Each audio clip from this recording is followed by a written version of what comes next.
అద్దమున్నదా? అమ్మను మిల్చి దైవమున్నదా? ఆత్మను మిల్చి అద్దమున్నదా?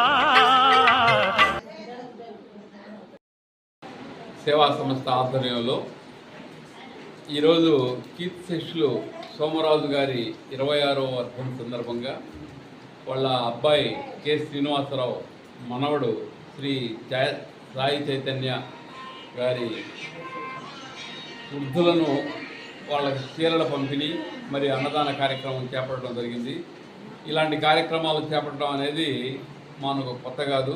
ఈరోజు ప్రధానంగా మా సీనియర్ సభ్యులు విశ్రాంత ప్రధానోపాధ్యాయులు అజిత్ బాబు గారికి, అదేవిధంగా సేవియర్స్ టీమ్ ప్రణీత్ హెల్ప్ మరియు వాళ్ళ ట్రూప్ చాలా యాక్టివ్గా పనిచేస్తున్నారు. ఇప్పుడే సురేంద్ర కూడా చెప్పాడు, కావాలి నుంచి హైదరాబాద్ దాకా వాళ్ళ టీము బాగా మనం పిక్చర్లో కూడా చూసాం. ఒకరు హెల్ప్ చేస్తుంటే ఇంకొకరికి ఆ విధంగా నిజంగా చిన్న వయసులోనే ఇలాంటి కార్యక్రమాలు చేపడుతున్న మన ప్రణీత్కు మరొకసారి సంయుక్త సేవా సంస్థ తరఫున వారు వచ్చి పాల్గొన్నందుకు మరొకసారి ధన్యవాదాలు తెలుపుకుంటూ ఉన్నాను. అదేవిధంగా ఈరోజు ఈ కార్యక్రమంలో ప్రాధాన్యంగా చెప్పడం జరిగింది. ఇది మాకు సంయుక్త సేవా సంస్థ కొత్త ఏం కాదు. ఇలాంటి కార్యక్రమాలు అనేకం ప్రతి నెల ఏదో ఒక ప్రోగ్రాం పెడుతుంటారు. పాపం వాళ్ళు ఆ శ్రీనివాసరావు సార్ వాళ్ళు పోయినసారి కూడా ఒక ప్రోగ్రాంలు అటెండ్ అయ్యారు. పోయినసారి అక్కడ మిషన్లు అట్లాంటి ఆ ట్రైనింగ్స్ కూడా 1 month వాళ్ళే స్పాన్సర్ చేశారనమాట. ఆర్డీఓ గారి సమక్షంలో, జాయింట్ కలెక్టర్ సమక్షంలో జరిగిందనమాట ఆ ప్రోగ్రాం కూడా. ఇలాంటి కార్యక్రమాలు ఏంటంటే మనం కేవలం ఈ సంయుక్త సేవా సంస్థ దాతల యొక్క సౌజన్యంతోనే ముందుకు నడుస్తుంది. ప్రధానంగా ఏంటంటే ఇది కేవలం అట్టడుగునున్న ప్రజలకు, బలహీన వర్గాలకు చేయూత ఇవ్వడం కోసమే ఈ సంస్థ మొదటి నుంచి కూడా కొనసాగుతూనే ఉంది. దాంట్లో సందర్భంగానే ఈరోజు ఈ చీరల పంపిణీ కానీ అన్నదాన కార్యక్రమం కానీ చేపట్టడం అనేది జరుగుతుందన్నమాట.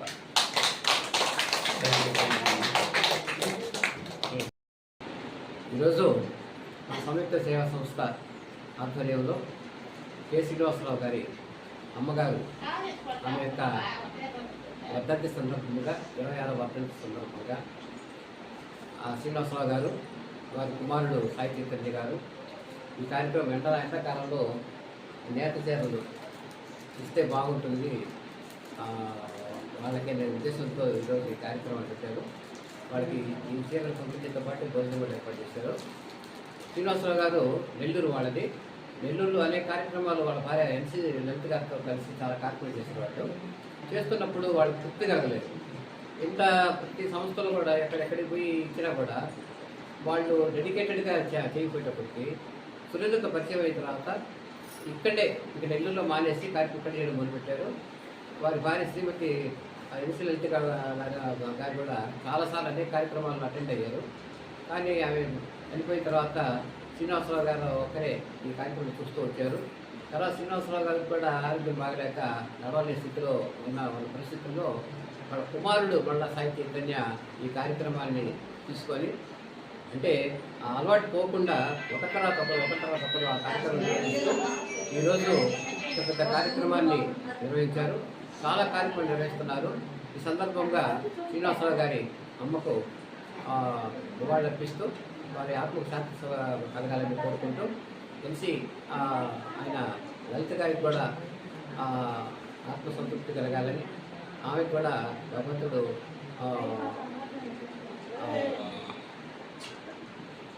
వారిని కుటుంబాన్ని చక్కగా చూడాలండి. శ్రీనివాసరావు గారు ఆరోగ్యంగా కోరుకొని మళ్ళా మన కార్యక్రమంలో వచ్చే విధంగా భగవంతుడు వారికి ఆయురారోగ్య సాధించాలని, వాళ్ళ కుమారుడు సాయి చైతన్య కూడా భవిష్యత్తులో మంచి భవిష్యత్తు ఉంది. ఇటువంటి కార్యక్రమాల్లో మన చేతుల్లో ఉండాలని కోరుకుంటూ ఈ అవకాశాన్ని మన సంస్థ ఇచ్చినందుకు ధన్యవాదాలు. సో సంయుక్త సేవా సంస్థ నాకు దాదాపుగా 8 ఏళ్ళు తెలుసు. అంటే మేము స్టార్ట్ చేసినప్పుడు, సంస్థ పెట్టినప్పుడు నాకు గైడెన్స్ ఏం తెలియదు, అంటే ఎలా చేయాలి ఏంటి తెలియదు. సో అప్పుడు అంకుల్ నేను సురేంద్ర గారిని కలిసి అప్పుడు మాట్లాడి అసలు ఎలా చేస్తున్నాయని తెలుసుకొని, సో అప్పుడు ఇనిషియల్గా మేము కూడా స్టార్ట్ చేసాము. సో దాదాపుగా 2-3 ఈవెంట్లు మేము కూడా పార్టిసిపేట్ చేసాము. అంటే కంటిన్యూస్గా ఆటో అంకుల్ చూసుకుంటూ, సో సంస్థను నడిపిస్తూ, ఫ్యామిలీని చూసుకుంటూ, సో చాలా బాధ్యతలు తీసుకున్నారు. సో ఇదే బాధ్యతతో ఇంతేతో సో ఇంకా మరిన్ని సంవత్సరాల పాటు ఆయన సేవలు కొనసాగాలని మనస్ఫూర్తిగా కోరుకుంటున్నాను. Thank you. గంగపట్ల సురేందర్ గారి యొక్క సేవా సంస్థ సంయుక్త సేవా సంస్థలో మన సభ్యులైనటువంటి గౌరవనీయులు కీర్తిశేషులు సోమరాజు గారి జ్ఞాపకార్థముగా దట్ ఈస్ టు సే 26వ వర్ధన్ సందర్భంగా వాళ్ళ కుమారుడు శ్రీనివాసరావు గారు చైతన్య గారు నాన్నకు ప్రేమతో ఏమిస్తాము అమ్మకు ప్రేమతో ఏమి ఇస్తాము అనే క్వశ్చన్ ఈరోజు లేదు, జీరో. అలాంటి పరిస్థితుల్లో మనం ఏం చేయాలి, నాన్న జ్ఞాపకార్థంగా ఏం చేయాలి, అమ్మ జ్ఞాపకం ఏం చేయాలి, మనం తిన్నామా పండుకున్నామా సెల్ చూసుకున్నామా లేట్లా అది కాకుండా తల్లిదండ్రుల జ్ఞాపకార్థముగా సోమరాజు గారి జ్ఞాపకార్థంగా శ్రీనివాసరావు గారు సాయి చైతన్య గారు ఇద్దరు కలిసి ఒక పేద బడుగు బలహీన వర్గాల ప్రజలందరినీ కూడా హక్కున చేర్చుకొని వాళ్ళకు వస్త్రాలు దానం చేయడం కానీ చీరలు పంపిణీ చేయడం కానీ మహిళలకే ఎందుకు చీరలు ఇస్తున్నారు సార్, ఎందుకు సార్ ఈ క్వశ్చన్. మహిళా సాధికారతలో భాగంగా జీవితంలో స్త్రీ ఇంపార్టెంట్, అంతే. క్వశ్చన్ డాక్యుమెంట్ లేదు. అమ్మ లేదు కాలు ముచ్చుకుని ముళ్ళు గుచ్చుకొనుకోండి అమ్మా అంటావా నాన్న అని పిలుస్తావా, కరెక్ట్ చెప్పండి త్వరగా. అమ్మా నెప్పమ్మా ఏదో నాన్న సరే ఎవరు కూర్చోబెట్టి నెప్పేం చేస్తా అంటున్నాం. అందువల్ల మహిళా సాధికారతలో భాగంగా స్త్రీలకు చీరలు మంచి చక్కని కాటన్ శారీస్, సిల్క్ శారీస్ ఇస్తే కంపయూరు కట్టుకోరు. అదే కాటన్ శారీస్ ఇవ్వడమే కాకుండా ఈ ఎండాకాలం కాబట్టి అన్నం కూడా పెట్టాలి. తిండి బట్ట నివాసంలో భాగంగా ఈ యొక్క పేద బడుగు బలహీన వర్గాల ప్రజలకు చక్కని విందు ఏర్పాటు చేయడం జరిగింది. ఎవరి కోసం? ఈ యొక్క సోమరాజు గారి యొక్క మనసు శాంతి పడాలి. పెద్దలకు ఆ యొక్క మన యొక్క చేసే మంచి పనులు పెద్దల మనసు రంజింపజేస్తుంది. వాళ్ళ మనసు ఆత్మతృప్తి చెందినట్టయితే బిడ్డలకందరికీ కూడా స్వర్గలోకం నుండి ఆశీస్సులు లభిస్తాయి, మన జీవితాలు బాగుంటాయనే కాన్సెప్ట్తో తల్లిదండ్రులకు కానివ్వండి ఇతర పెద్ద ఎవరికైనా సరే ఈ ప్రస్తుత సమాజంలో సోమరాజు గారి యొక్క జ్ఞాపకార్థముగా పేదలకు అన్నదానం చేయడం కాకుండా చీరలు కూడా పంపిణీ చేయడం, మహిళా సాధికారికతలో భాగంగా చీరలు పంపిణీ చేయడం చాలా చాలా సంతోషము. ఇలాగా ఈ శ్రీనివాస గారు చైతన్య గారు ఇద్దరు కలిసి వాళ్ళ తల్లిదండ్రుల యొక్క జ్ఞాపకార్థంగా పెద్దల జ్ఞాపకార్థంగా ఇలాంటి సామాజిక కార్యక్రమాలు ఎన్నో ఎన్నో ఎన్నో చేయాలి. చేసేదాన్ని శక్తి భక్తి యుక్తి భగవత్ ప్రసాదించు కోరుకుంటూ ఆ యొక్క దివికెగిరేటువంటి పెద్దలందరికీ కూడా నమస్కృతి వాళ్ళ ఆత్మశాంతి కలగాలి అని నిండు మనసుతో కోరుకుంటూ ఈ కార్యక్రమం అవకాశం ఇచ్చినటువంటి సురేంద్ర గారికి నమస్కారం తెలియజేస్తున్నాను. Thank you.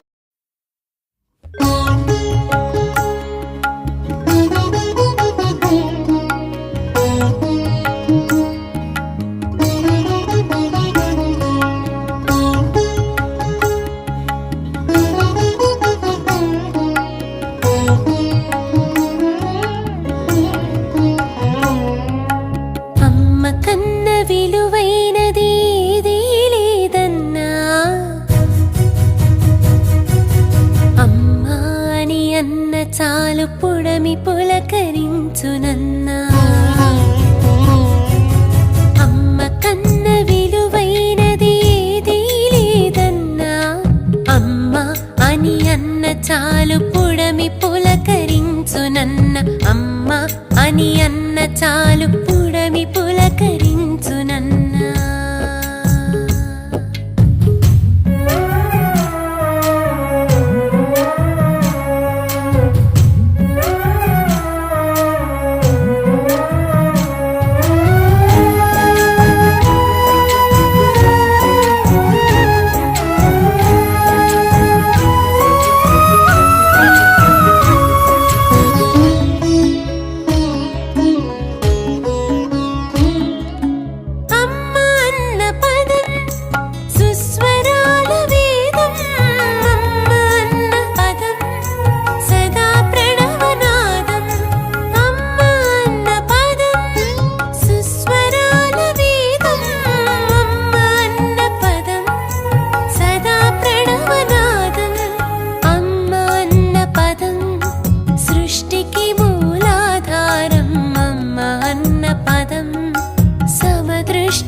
కొలమా